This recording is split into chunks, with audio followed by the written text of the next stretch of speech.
Hello and welcome to the Make Life Your Bitch podcast. It's your host, Brittany Alysia. Now, it's very rare for me to do an introduction before the actual introduction of the episode, but I really contemplated about whether or not I should air this episode today, and it was one that I questioned because it was so soon. Like, I recorded this episode less than 12 hours ago, less than 8 hours ago, and so I wondered, like, do I share this? And so the episode that's coming, this is a trigger warning, that it is a woman talking about how her husband passed away from suicide and the family that was left behind and what it's like to be a family member left behind in these situations. And I think for us, we need to remember that, there is family left behind. And as we're all going out there on social media and we're sharing our love for DJ Twitch, remembering that there's family behind who is grieving and they're going through their own processes themselves, right? So I wanted to share that before the episode. Also, if there's, anyone who is struggling out there, please make sure you reach out. And I know that's something that everyone always says, right? But I know even with this episode, it really opened my eyes as someone who's contemplated suicide and attempted suicide in the past. It was a very big eye opener for me, a reminder that we do truly leave loved ones behind. And although, there's that feeling of you have so much pain and you just want it to end. I think this episode really helped shine a light on, we have so much more to live for. And, just an understanding of what that process is like after someone does pass away, the things that you don't even think of. So, like I said, this is your trigger warning. But for those of you listening, I want to welcome you into this episode with open arms and lots of love. And, just remember with this holiday season that there's a lot of people out there who are probably struggling in silence, and to just be a little kinder. So with lots of love, here's the episode. Welcome to the Make Life Your Bitch podcast. I'm your host, Brittany Alysia. Greatness is a decision and your birthright. You deserve to love the woman looking back at you in the mirror. This show is for the purpose-driven female entrepreneur who is committed to only counting the time she gets back up. The woman who is ready to ignite the flame within, find her voice, and use the power of her story to transform the lives of those around her. This is your weekly fuel to inspire you to action, where I'll be sharing inspirational stories, real talks with thought leaders and successful entrepreneurs from around the world, and provide you with actionable success strategies for creating a business you love.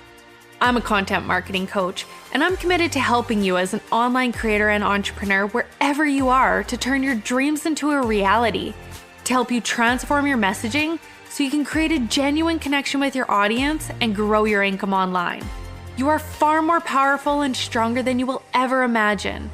We are the warriors. You were born for this. Let's make life your bitch. Hello. Welcome to the Make Life Your Bitch podcast. I am Brittany Alysia, and today I have Shelaine Walz here with me, and she is a fellow Canadian, which is really exciting. She is a real estate agent. She is a resilience coach, and she does public speaking. And I'm really going to let her introduce herself on, what it is that she does public speaking on, because I think it's going to come much better from you than it is from me. And I also just want to point out she is a mom. So many of you know that I am a new mom. So I really love that the women coming on are moms as well. So welcome. So yeah, like you said, my name is Shelaine Walz. I am a real estate agent in Alberta, in Red Deer, Alberta, for the past 18 years. I'm a mom of two, and I was also a foster parent for probably 22 years with children with disabilities. So I am just here to talk about resilience and all the different kind of hats that we as moms, business owners, moms who work, moms who foster, just moms in general. And like I said, all those different hats. And my biggest wow, when I realized how amazing we can be as women and moms is when Sadly, we lost my husband and my kid's dad to suicide. And you soon become aware of, again, all those hats you wear and how crazy life is and how busy it is. And you really had to be resilient in every single moment of every single day. You're at 1 second have a crying kid, or 1 second they're acting their normal, regular self, whatever that normal quote unquote is. And then there's you, and you're trying to still be that mom, and you're still trying to be that coworker or that friend or the housekeeper, the chauffeur, the chef, when sometimes all the while you just want to be laying in your bed crying, or just drinking wine, or saying, screw the world, screw life. But I find that you have to feel the emotion, you have to absorb it, you have to act on it and within it, and then you have to move on. You have to, as quickly as you can, because there's so many people that need you. And then that just gets you ready for the next hurdle or the next situation or the next cup of spilled milk. You really can't wallow in all of life's hurdles that come your way. Yeah. And, I like how you say, move on. And I know some people are like, how do you move on from that? And it's not like, I would love your opinion on this, but for me, it's like, well, you don't move on and forget, but, at the same time, like there's a life that we have to live, and, we do have to move forward. There's a great poem out there. I think it's called The Wave. I can't say for sure, but it talks about grief and feelings. They come in waves. So sometimes it's a tsunami, and sometimes it's a tidal wave, and sometimes it's just a little ripple. So in those moments, you just grab onto whatever shrapnel, every piece of goodness in this case, any piece of positivity, anything that gets you through those moments, hold on to it tight and ride out the wave till you get to calm water. Because like I said, there's going to be another one, and it might be small, it might be big, but that's what I found the best way to move on and move through life's challenges. And so if you don't mind me asking, like, what was that experience like, from the day it happened and moving forward? Like, I know that's a really big question, but I think it's important for our listeners. It was one of those things we were talking about before as to how it affects a family, and how, you're not, even though you leave, there's people who you leave behind. Yeah, it's so it's a day you'll never ever forget. It's a moment you'll never forget. I remember coming home, and it was at our house. It happened in our garage. And so he actually did hang himself in the garage. And so I remember looking and thinking, this is fake. Like, it looks fake. It's not like it's seen in the movies kind of thing. So that's an image you'll never forget. And then right from that step, like when I had to try and pick up the phone and call 911, I wasn't even able to make that call. I was like in this state of shock, and I was froze. And then when the police do come, they kind of keep you hostage in your own house. Like, they wouldn't let me leave my house. They wouldn't let anybody come in my house. And then you have neighbors texting you and calling you. So it's a whole bunch of things, but also at the same time, when I look back, I forgot so many things. It's like your brain, the superpower, forgets things it doesn't want to remember. And then eventually over time, you remember those things because people keep bringing it up and things are triggered. But the change that comes with that, especially a husband and a dad, is astronomical. Like everything from, you don't know if you should move anything in that room. You don't know if what you should do with the clothing in my room, or is it okay to, change a picture on the wall? Is that, getting rid of a memory, or how my kid's going to feel about that? Or like even today, it's funny, we're having this chat because today is his birthday. And so that was even a thing. Do I make a post on Facebook? Well, yeah, my kids would need to. And then I talk to them because one's in college. What are you doing to celebrate your dad today? And so we're having those talks. And everything is, or you want to get into a new relationship. but you're like, is that okay? And then it was really hard to say those words, I love you, to somebody else, because it was almost a feeling of guilt or cheating, or which it shouldn't be, but that was part of it. And then my kids say they're afraid to forget their memories because, one of my daughters was only 10. And so it was just a short period in her life with her dad. So that's a big thing that we have to cope with. But you also don't want to wallow in the past, because we need to remember the good, enjoy the good, but still move forward so we can grow. Mm-hmm. Yeah. It's so like, it's one of those things where my like coach mind is totally coming through right now. In the sense that, with you saying like her, like, is the fear that she could forget the memories. Yeah. Forget her dad. Yeah. Yeah. So why doesn't she try like doing some like audios of the memories, and then she could like compile them all together? Well, funny story. She used to have a bunch of things on her phone, voicemails and stuff. And then she dropped her phone in the lake and she wasn't able to recover them.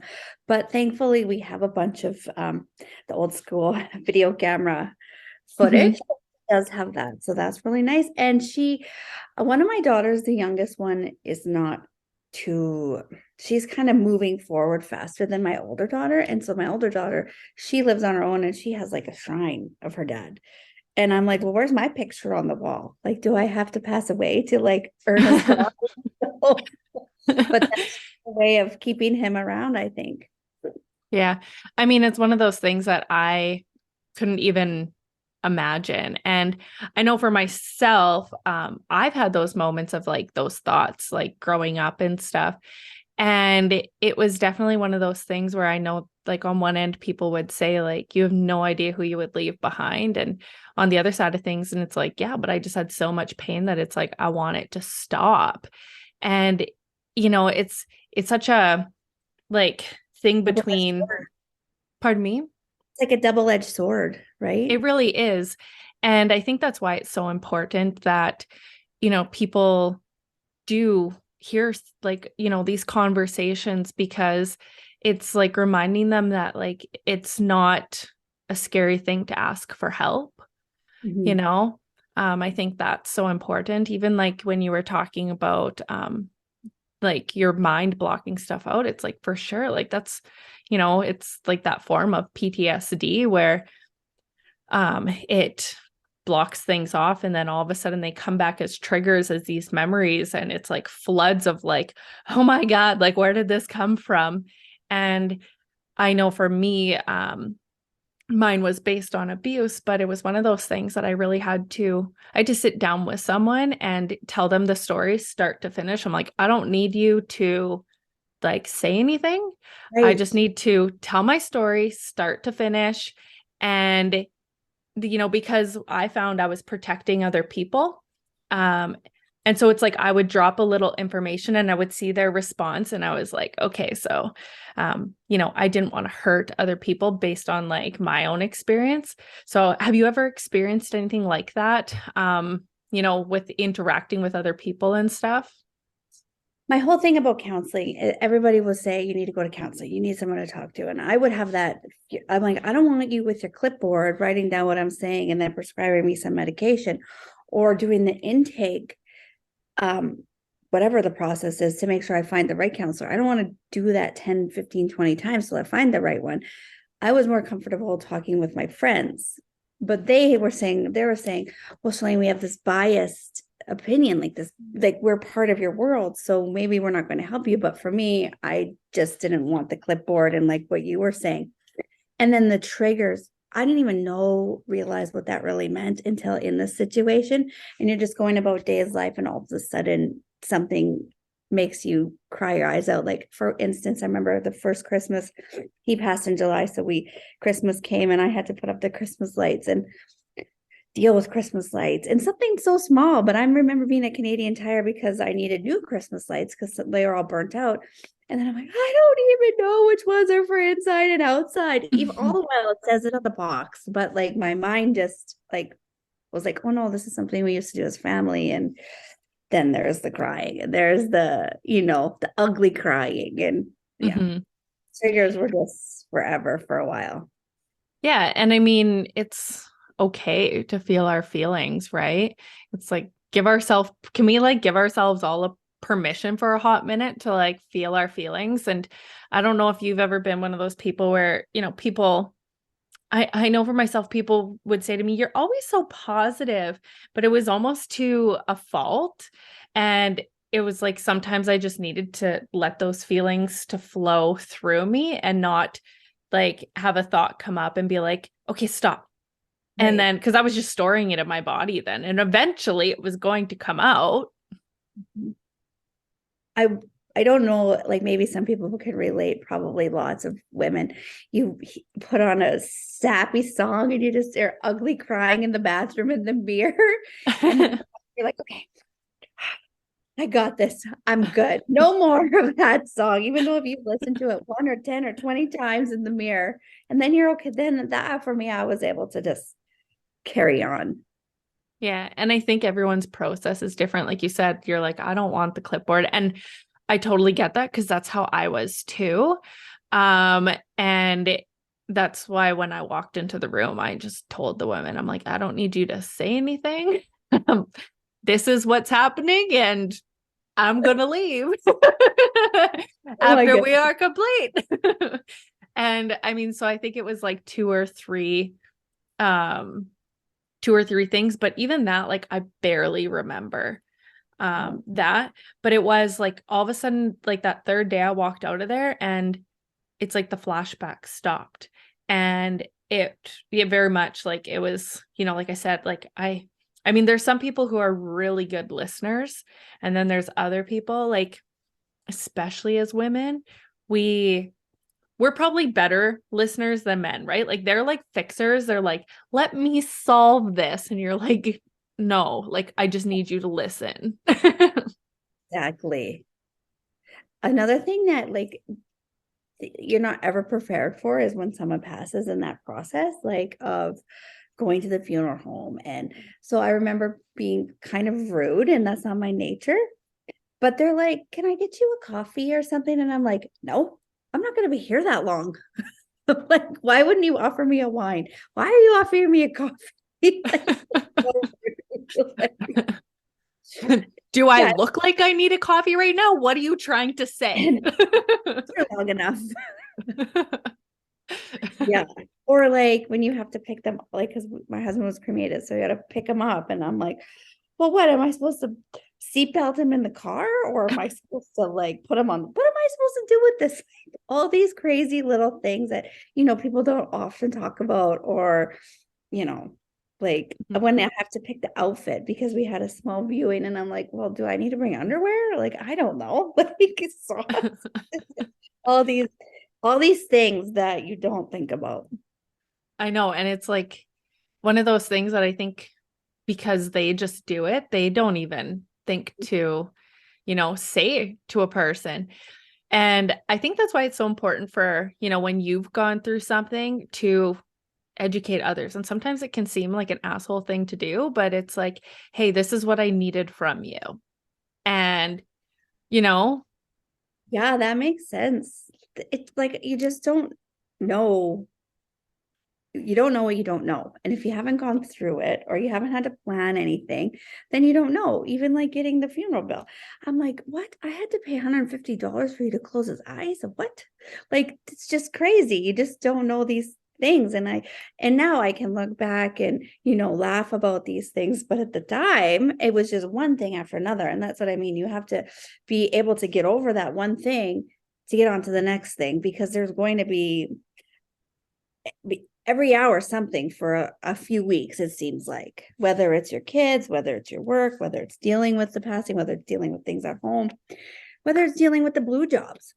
Every job mhm, becomes a purple job. There's no longer pink and purple. Like, I did the jobs, he did the jobs. I have to do all the jobs. Like, so there's mhm. just so that's why I just preach resilience, the ability to move on from one thing in a quick and timely manner so you can deal with the next thing. Like you said, you're not forgetting it, you're not discrediting it. You just have to be able to find that superpower within you so you don't go crazy or you don't end up doing the same thing. And blame yourself. Yeah. Oh, yeah. Don't go down that road. And so was there any signs for you that it was coming? Like, You know, it's funny you say that because when I'm working with people and kids with special needs and disabilities, I had to take a bunch of training in suicide. I did level 3 training. It was just part of the program. And you never really think anything about it. You role play, you do all the stuff. And I looking back now, I might have picked on things, but in the moment, no, I didn't. I didn't even know my own husband was going to do that. I had no idea. yeah. And I mean, I think depression is so silent sometimes. Sometimes the happiest people are the ones who it's like, what? Especially in men, because they are Mhm. very quiet about it. They don't talk about their feelings like as much as women do with their, their our ladies friends or group chats or however we communicate, right? Our Facebook posts on, and then we get all these responses and it engages us to talk. And men just don't really do that. Yeah, I know a woman locally.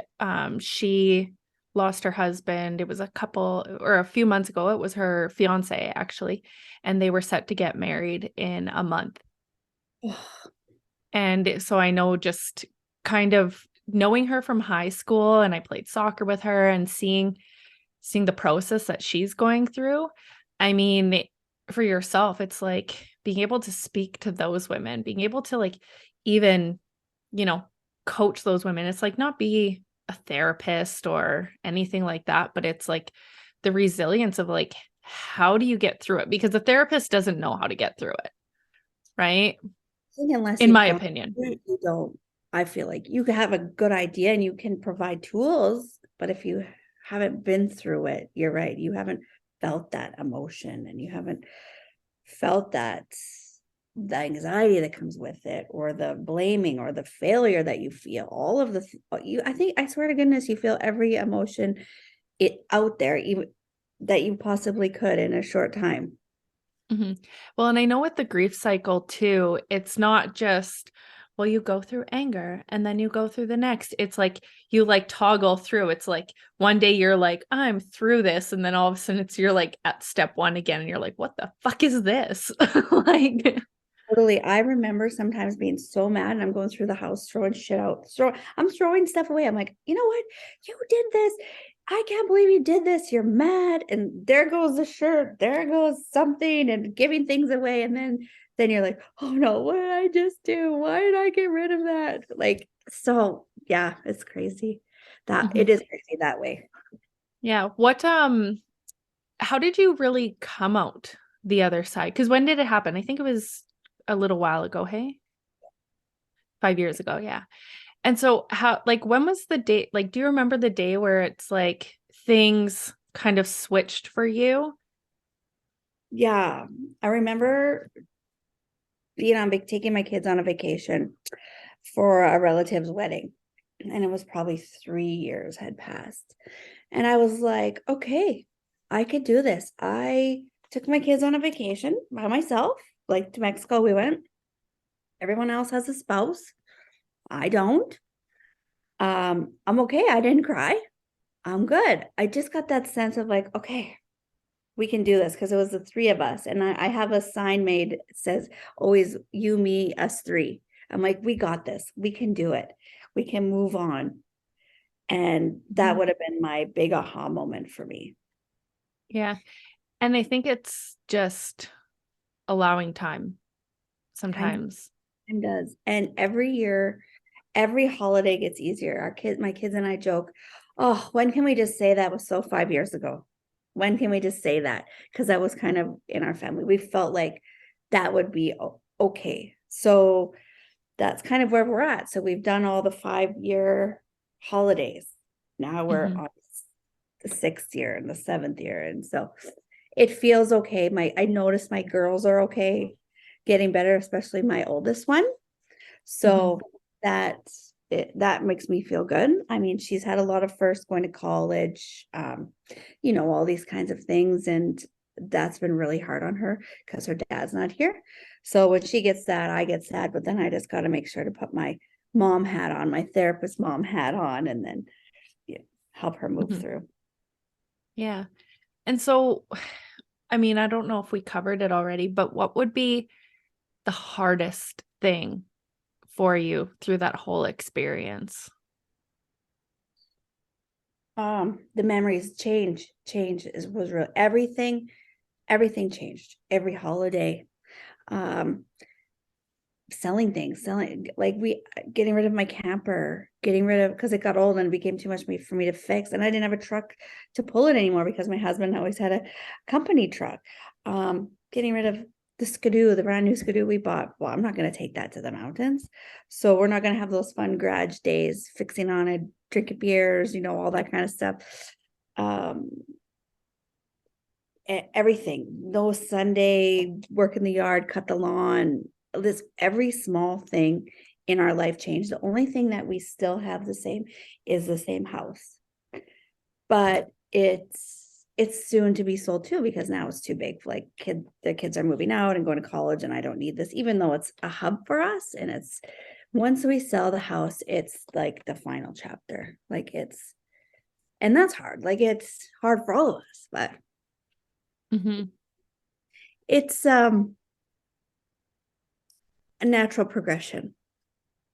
And I mean, we did everything else well and positive. I mean, not without tears, not without arguments, but I mean, we did it. We survived, and we're here, and everybody's happy and healthy, and so we're doing it. And so I know before we jumped on, you mentioned, the whole side of like the victimhood. Do you want to expand on that? So often with suicide, there's so much support and awareness around suicide prevention. Like everything's okay. Let's help you with your mental health. We can get through this. There's so many people to talk to.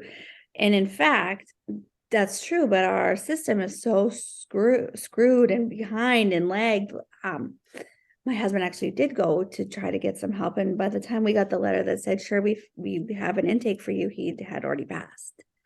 And so I feel like the only thing I have control over is me telling my story, and victims have the ability to say what it feels like to have lost a loved one to suicide. And hopefully that will impact and empower somebody that's feeling like that's the only option, to have some awareness that it's not. Like our lives matter too. Like your wife, your kids, your mom, your dad, your aunt, your uncle, we matter too. And if you can't find comfort in the people in your social circle, find it somewhere else. But we matter too. Yeah. And so, as you've come out the other side and that, how is that? I mean, I know you've talked about the change, but the change that you have done, like, how has that expanded your life?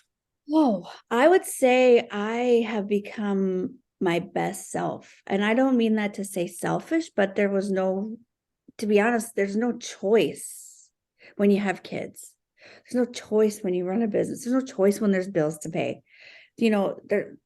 I feel like for myself as a mom, there was no choice. I had to work harder. I remember fight or flight. I remember thinking because we didn't have a really big life insurance policy. My mortgage wasn't paid for. We didn't have that. So, and being a real estate agent, I'm commissioned. So I was like, I gotta work harder. I have to feed these kids. I have to pay for the car. I have to pay for the mortgage.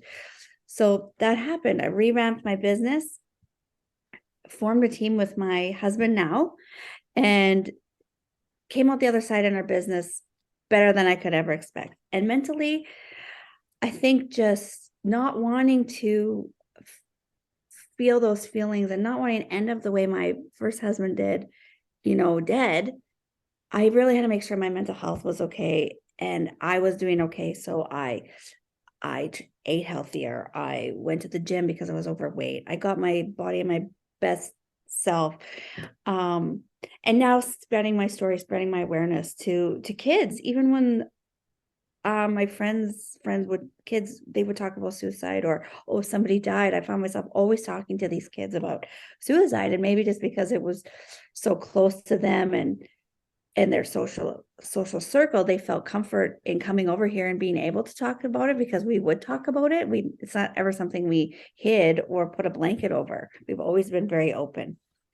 So I think that has made myself and my kids our best selves. Mm-hmm. And I think too, with like social media, it's become a lot more of a thing with kids now. Whether it be them seeing people around the world doing it and them thinking that it's an outlet. There's someone who maybe locally they don't have to talk to about doing those things, so they go and do it. So I think it's really important to have those people that they can really trust. And the only way I think people can find those people that they trust to talk about that aren't therapists and that are people who have spoke out about it and been like, hey, like I've been through this. Because I think there's a lot of people who it's like, maybe you don't even know they've been through it. Yeah, I agree 100%. I feel like your social media, your touch on that is that people almost think that it's okay. It's socially acceptable to just off myself because they did it, she did it, he did it, and it's fine.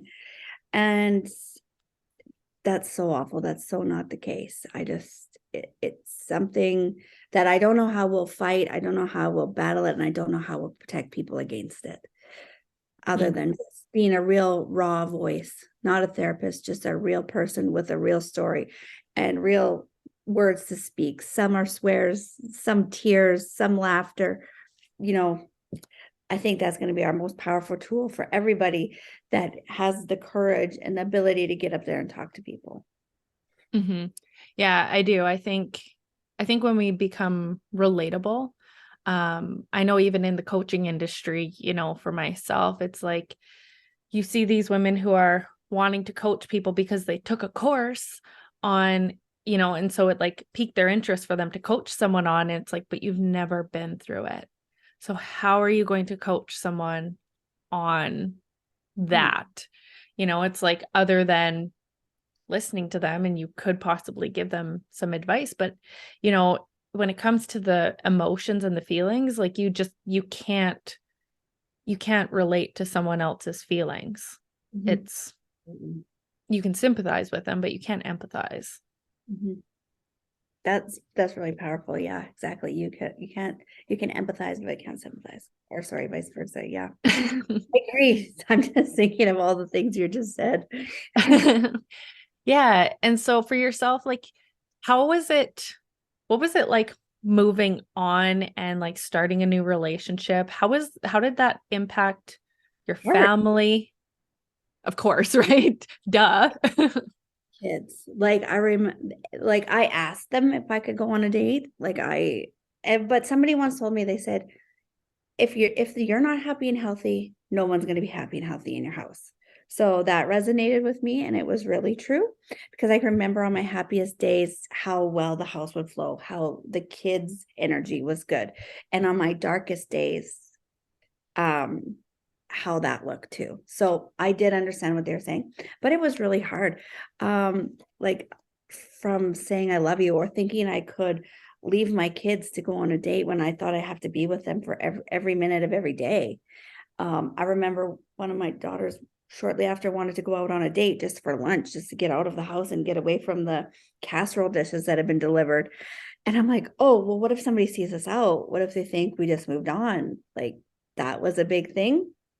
Even like how you function in a date. Cause I mean, I was like married 17 years and like from high school. And so that was different. And then you have to jump into the whole intimacy thing. So here you are having sex with the same person for all these years. And then you're like, like, can I turn these lights off? Like, do I look okay? I mean, people go through this all the time, but that's just part of, the change. And then when you introduce them to your kids, and now we're a blended family and our parenting is different. And my kids are afraid to have these feelings for this other person because, oh, am I cheating on my dad? And, it's just, we're still in change and we still are dealing with it, but on such a lesser scale, lesser volume of change. Yeah. And I think, well, like, what are your thoughts like on like, have you ever looked at the grief cycle? Like, I'm sure with the suicide stuff, what would you say which part of the cycle was probably the most difficult to overcome? Mad. I was angry for a long time. Mm-hmm. And I think it was easier for me to feel anger than sad. I didn't like that feeling. I didn't like being over there. And it was easier for me to feel angry.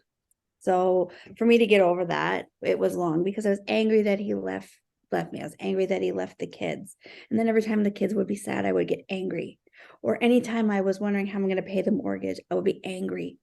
Or something on the camper would break, I was mad. Or I had to get rid of the boat, I was mad. So there's a lot of anger because of all the change that came along with that suicide.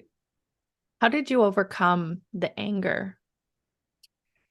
Day by day, time, just, and as time goes on, your life fills with new memories. And so, like I talked about the wave, like I grab onto those new memories and making new memories and holding on to them to get me through. Sure, we're not going camping and quadding and boating, but you know what? We're going to Mexico, or we're going, to BC on a road trip, or we're doing whatever it is we're doing. Mm-hmm. Because it's not the same doesn't mean it's not okay. Mm-hmm. Yeah. And sometimes, I like to say it's your life shatters into pieces, and you can take it as, we can sit in it or start putting those pieces back together the way that we want it. Yeah, absolutely. It's One thing that was kind of funny with change is our house, like we didn't really have pictures on the walls, and because my husband would always say, how many holes do you need to put in the wall? Like, no, you're not hanging things up, and throw pillows on the couch. I remember one day the kids and I were like, you know what? We're going shopping. And we like bought so much stuff. And we're like, we don't even have to ask dad. And we got throw pillows and pictures for the walls. And so that was a fun moment for us in, a dark time. And we still talk about it. Mm-hmm. Yeah. And, sometimes that's one of the things too, is being able to hold on to those moments of laughter, right? Because there's going to be people who judge you because they think you moved on too quickly, or, it doesn't matter. You are never going to get, in my opinion, over someone's going to judge you based on you not doing it the way that they would. It's like, yeah, well, I'm going to swear, but you can go fuck off. Like, No, totally. Yeah. Yeah, it's hard, or the way I dealt with it. For a long time I was at home and I thought I wanted to stay at home. But then I got into the shop. My I was drinking a lot of wine. Someone was always over here, or I was shopping or something like that. I got to the point where I didn't want to be here anymore. I was like, I got to get up, get out the door. Like, kids got to be busy. We got to be doing things. And that wasn't probably healthy either, but it was just one extreme to another in order to find a happy medium. mm-hmm. Whatever that was going to look like. I didn't know at the time. You're basically just kind of on autopilot. Yeah. And do you think everyone just needs to be given permission that they get to have their own process? Yeah, validation, I think. Yeah, it's okay that you're doing that. It's okay. Instead of always, like you said, being judged or criticized or given advice. If I want advice, I would ask for it, right? And I would ask somebody that's gone through it. But I would look for validation to the people that I cared most about. So, or in those dark moments, my people would know, because I wouldn't be on the phone, or I wouldn't be out and about, or I wouldn't be answering them, and they would show up and they would know, okay, this is not a good day. This is a bad day for her. And I would need that. I would need somebody to say, get out of bed. You're fine. Come on, come downstairs and let's have a drink of wine or a beer, or let's go outside or something. And to be honest, it was a lot of let's have a glass of wine, because it was like calming. I wouldn't say like I didn't develop a drinking problem, but it was definitely a way to calm all of the emotions that were going on. Mm-hmm. times too much wine, definitely it made them all rear their ugly head. So I look back on pictures with friends and I could just tell it was a crying night or, but Mhm. But I mean, everyone needs a crying night. oh yeah, right. And so how has that like created, we've talked about, that coaching of resilience and that, how has that transformed for you to make that decision? Like, I want to help other people with resilience. I want to teach people how to release that superpower within them. Everyone has the ability to be resilient. We're just born that way. It's whether you choose to bury it or you choose to let it come out and shine.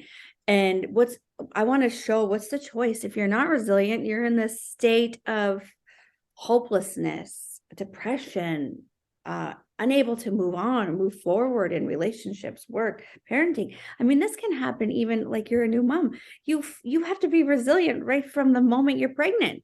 So it's in us all to be that way. And I want people to see that you can go from way down here, this dark place, to your best self with small changes, small courses of action that you might not even know you're doing. You just have to be resilient and allow yourself the power of positive choice, whether that's going to get your haircut and go for that job interview, whether it's going to get your eyelashes done because you feel like $1,000,000 and you're going to go out of the house that day. It's just small, simple things that eventually lead up to an aha moment. Mm-hmm. And, with the resilience and that, how do you think that really shone through for you? Because I had to move on from my own feelings and emotions and to pick myself up, dust myself off, be a parent, be a mom, get back to work, all the while dealing with all of those things. I didn't allow myself to stay there and wallow in that. I allowed I allowed the time to go through the waves, and I allowed myself to feel the emotions, but I didn't allow myself to stay there. And for me, that is what resilience is. Experiencing it, feeling it, taking a course of action and moving on from it. Mm-hmm. What would be like your number one advice that you would give to someone who has been through that? Oh, I would say, first of all, don't blame yourself. Don't go down that road. It's not your fault. And you couldn't prevent it. And then just let go of the shit. Just let it go. You have to let it go so you can move on. Letting Mm-hmm. go doesn't mean forgetting. Mm-hmm. Letting go doesn't mean, like I said before, discrediting things. It just means giving yourself that space, that headspace to carry on one foot ahead of the next. Mm-hmm. And what about like the moving on piece? Because I know some people, when they're in the shit and they're in the storm, it's like, I feel like there are those people out there who will just be like, hey, yeah, like you just need to move on now. It's like, excuse me? Like I'm over here dealing with like my shit. Like Yeah. how do you speak to someone and like encourage them to like go through that process of moving on without being a total asshole? Sometimes I am a total asshole when I talk because I'm Me like, too. you're fine, like, come on. But no, lots of times when I talk to people, I know them. But if I don't know them, then I'm like, well, what makes you happy? What gets you going? What fuels your fire? Like, is it like I say, lashes? Like, go get your lashes done. Go get your hair done. Like, go for that walk. Get back to the gym. Go to the grocery store. Stop click and collecting. These little tiny things that was a sense of their normal before the shit. Mhm. If our body and our mind can have those triggers, those positive normal, whatever normal that is, then our mind does a shift.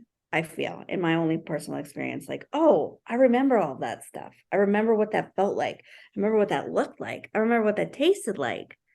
And then the more we do those little things, the more we want it. So that would be my advice.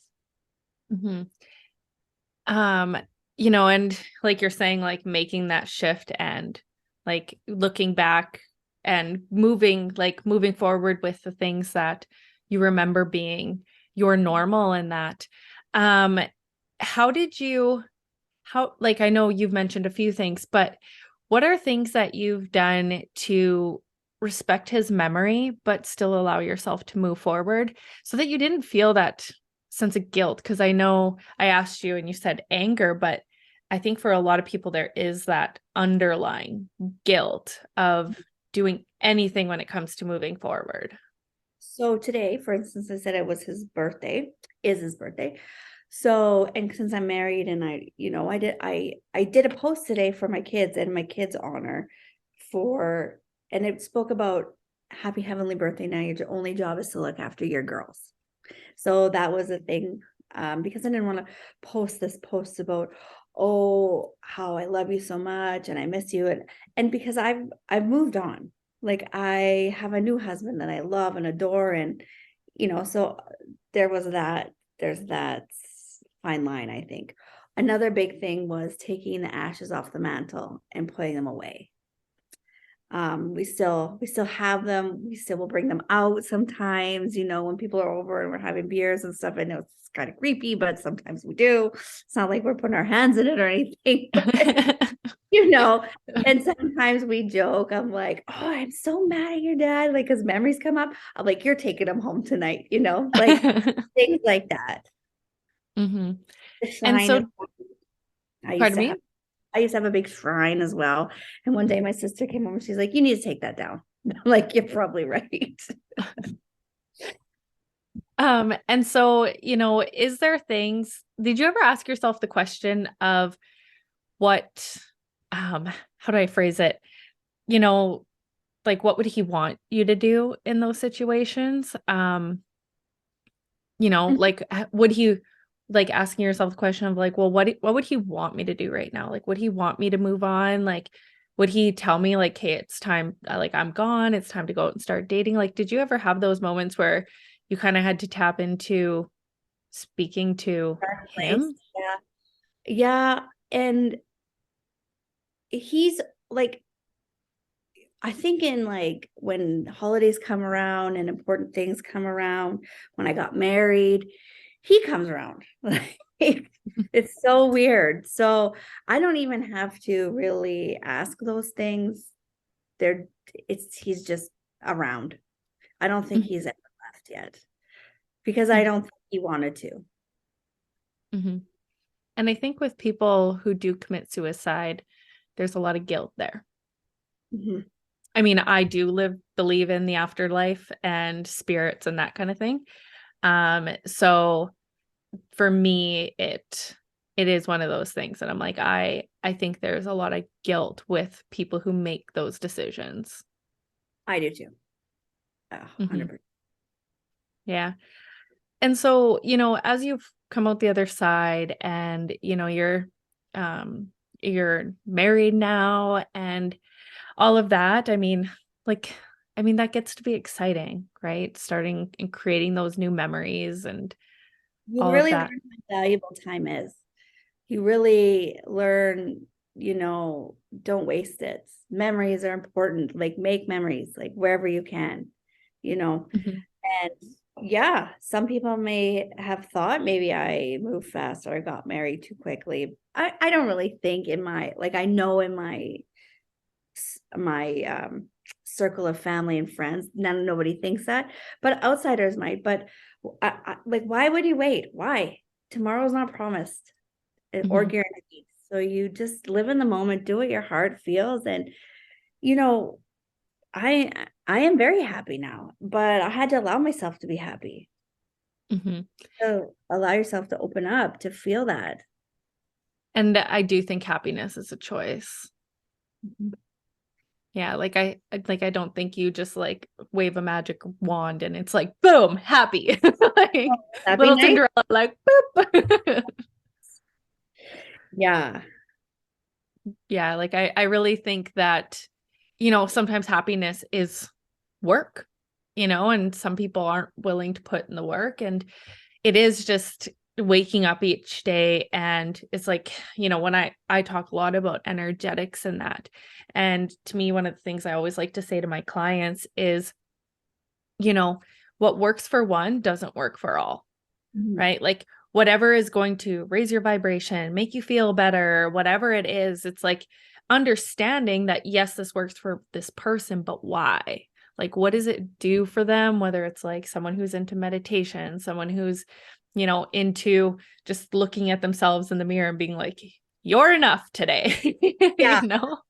And Yeah. so you know, and like I said, like what works for one doesn't work for all. So, you know, even for yourself, I mean, I know you mentioned the crying in the mirror and that, but what are things that you do for yourself to really raise that vibration, to bring Happy. yourself up to that happiness? Yeah. Well, I'm a lover. I'm a hopeless romantic. And so being in love and having those feelings and having this partner, that really helps me. That really fills my cup. My kids, making new memories with my kids, because I've acknowledged that we can't live in the past. That also gets me through. Being my best self. That's really in the last year has really, I also turned 40, so that might have been a pivoting point.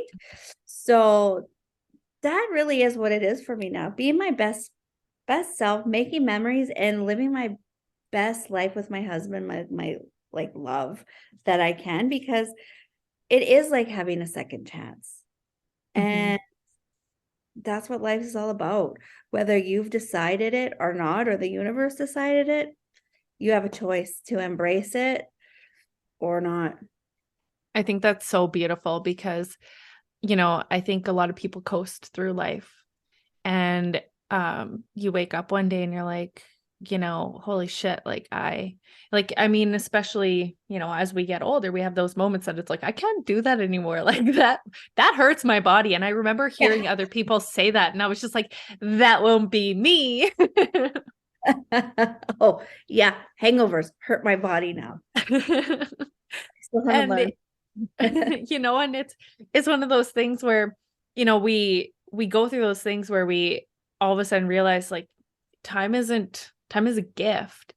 And, you know, I always say to my clients too, I'm like, hey, like, let's imagine you're on the porch at 80, 90 years old. Like, what does that look like to you? And are you actually moving towards like, do you like what you see on the porch?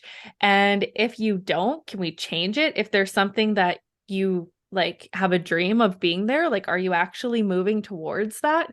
Or like, what do we need to change, let go, and move forward with to really make sure? And I mean, a lot of people that I find it's the fears of like really dipping that toe in. Like, I can't even imagine the fears that you would have faced of moving I mean, we've kind of talked about it, but like that moving forward of the fears around I know you mentioned with your daughter like letting like losing the memories.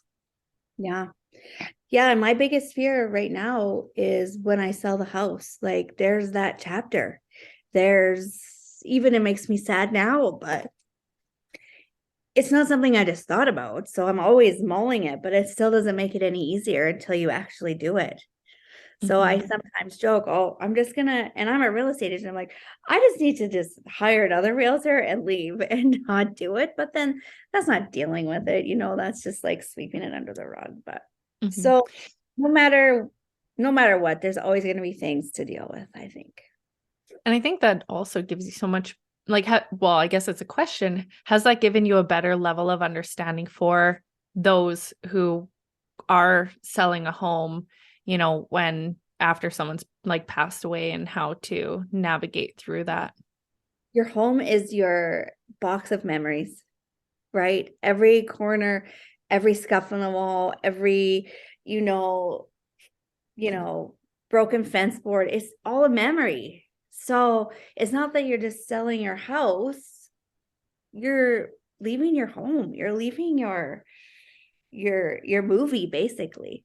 You're not pushing rewind to sitting at your kitchen counter anymore. You're doing it somewhere else. So yeah. Mhm.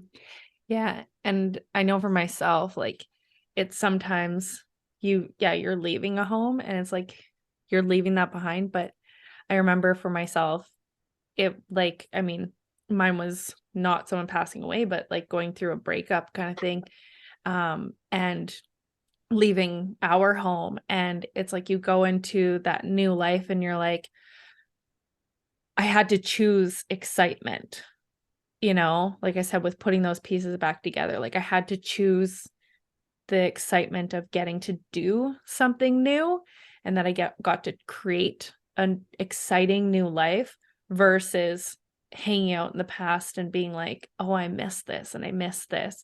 And those things, of course, come up, but I mean, it's not something I want to live in? Good for you. That's a hard Yeah. choice. And that, like, not everyone can make it. Some people just stay. So that's huge. Mm-hmm. Yeah. And so with your public speaking and that, how has that kind of like, at what point did you decide like I'm going to public speak on this and start to create awareness around it? I always try to find good in every situation. That's just my personality. And so I looked at this and I always wanted to talk about it, but I didn't want to do suicide awareness because there's so much money, time, and energy spent on that. And then as my kids were going through high school and middle school, and there was more and more suicide and more talks of it, I thought I need to be up there in that school of these teenage kids and tell them life is not that freaking bad. Like enough. Or these kids, it really said from teaching kids to be resilient. Like you can go to gym class just because you have a cough, you're fine. Like just little things like this, like how us helicopter parents, like me included, what we've done to our kids. So I feel like this was my job. My job as a parent, my job as losing some to suicide. I need to give back. Really want to preach. And here I am getting louder and louder. Life is not so bad. It's not that freaking bad. Make one positive choice and you'll see all these little things that trickle down. So then it rolled into, okay, what about kids that go to college? What's the suicide rate look like that? They leave the home, they're expected to do all these great things when really they're probably drunk at college, failing the first year, spent all their student loan money, like these normal college things. Or what about the middle-aged man that works away and then loses his job and comes home and feels like a guest in his own home, making no money? How does that look and feel? So then I'm like, I want to go talk to these oil field companies. My husband was in the oil field and talk about that. Don't lose your disconnect. Like, don't get disconnected from your family just because you're away. It's not that bad. It's a short stint for a big reward. This is what you've chose. This is the job that you've chose. This is the job you're staying at. So that's where it all came from. It's just my duty to give back and hopefully shed some light in all this craziness in the world and this darkness that sometimes comes over us, and it comes over all of us. And some of us have the ability to like get through it, and some of us are stuck. And I think sometimes you just need that one person to say, listen, we can do this. Like, get rid of your shit. Let's do this. It's not that bad. So that's what I hope to do. Well, and it is like, I mean, growing up, it's like we were told rub dirt in it, right? Like, Yeah, like exactly.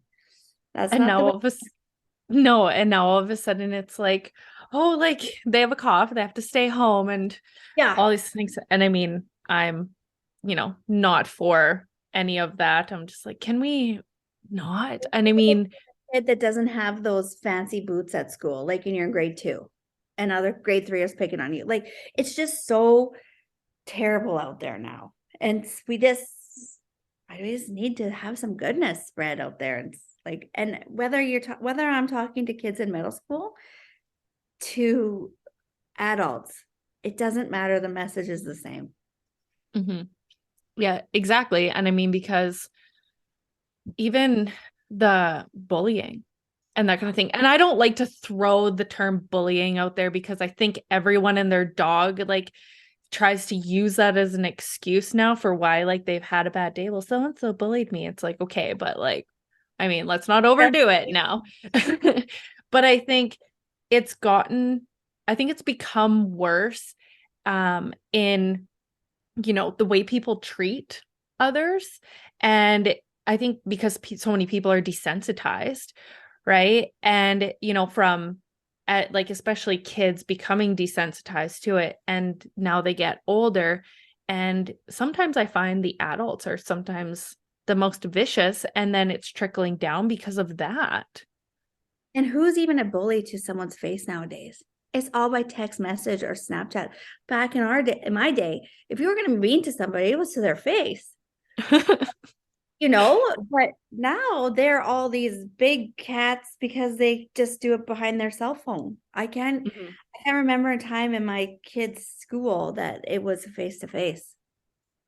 Well, I know even for myself, I'm like, if you're going to hear that I said something about you, you've already heard me say it to you. Yeah, exactly. Because I'm one of those people that it's like, I am not fake. I do not play pretend. I'm raw and real like that, maybe sometimes to a fault, but it's like, I think sometimes, even when you were saying like, okay, like move on, it's like, we have to say it. I mean, yeah, with love, but at the same time, I mean, we still can't lose ourselves in the process. Yeah, absolutely. I agree. My kids always joke. I always say to them and always have said, you're fine. You're fine. You're fine. It wouldn't matter what it was, like a scrape or they're like, you lose your dad. You're fine. We're going to be fine. Like, let's go. Not that crazy, but that's how they felt sometimes. And now they make fun of me. And I think that's one of the things that I think we have to acknowledge is that every human gets to be their own special individual themselves instead of trying to change everyone out there. Yeah, it's good to like bring awareness to someone else and be like, hey, like you said this and this bothered me. But if you aren't able to bring that awareness and instead you're going to go talk shit about someone, right? And judge them based on the way their process of dealing with something is, I think that's a huge problem with the world. Me too. And especially when like, we were saying like with that judgment piece. So I think it's really powerful that, for yourself, you are really speaking to that resilience in people. And so what is that thing that you do? I mean, beyond just saying to people, you're fine. What is that thing, speaking to others and calling out that inner power? What is that thing that like that switch that you try and flip in people? I say, get rid of your shit. It's just that easy. Just like if something's weighing you down, preventing you from something, get rid of it. Just get rid of it. Like, so I put it like, imagine you're packing up your house because I'm a realtor. That moving truck, that trailer, load it up and just get rid of it. And so, do you have any like tips for people in how to even start to get rid of it? Like I mentioned, think of the things that made you happy prior to whatever it is you're going through. Simple memory, what it looks like, what it feels like, what it tastes like. For some people, it's cooking. Some people, it's baking. Some people, it's exercise. Some people, it's shopping, gardening, a coffee with a friend. Whatever that is, like, just write it down. Look at it every day and look at the small picture. One thing at a time. Don't look at the big picture of the chaos you're in, the shitstorm you're in, because let me tell you, you can't solve it in one day, but you definitely can act on one piece of the puzzle, one part of the puzzle in order to get it all done. Yeah. And so if someone wanted to work with you, through coaching or have you come in and speak, how can they get in touch with you? They can go onto my Facebook page. I have Shelaine Walz on Facebook. I have the Walz Real Estate Group on Twitter and Facebook. And I also have Shelaine Oliver at gmail.com, which is SHELAINEOLIVER at gmail.com. That's awesome. You can look at me on Google too. That's awesome. Thank you so much for being on the show. It's been amazing having you here and just, I think, shedding light on, suicide and really the people that we leave behind, the effects that it has. But, I think bringing awareness to it and actually telling the story of what it does is really, really eye-opening. So thank you. Thank you for having me. Yes. Thanks for all hard questions. So for everyone listening out there, make sure you go out there and you make life your bitch. Thanks for listening to this episode of the Make Life Your Bitch podcast. If you enjoyed what you heard today, please share it with your bestie. And if you haven't already, subscribe, rate, and review the show on your favorite podcast player. If you have any questions, feedback, or compliments that you want to throw like confetti, you can reach me directly at podcast@makelifeyourbitch.co. Thanks for listening.